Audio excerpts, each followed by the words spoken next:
Son günlər ölkə ərazisində havalar nisbətən isti keçir. Lakin bəzi proqnozlara görə Azərbaycanda havanın temperaturu qəfildən enəcək. Bu ehtimallar nə dərəcədə doğrudur, Bakıya nə vaxt qar yağacaq?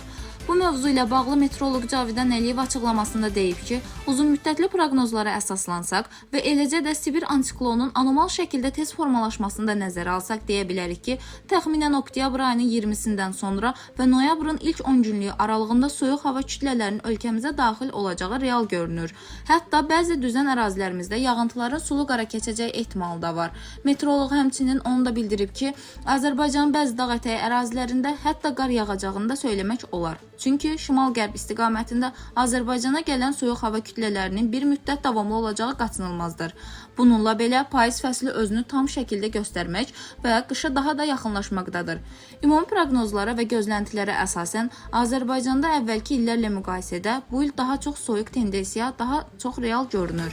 Ümidvaram ki, bütün bu prosesləri yaxın gələcəkdə əyani şəkildə görə biləcəyik, deyə Cavidan Əliyev qeyd edib. Dilbər Vüqar qızı, Bölgə TV.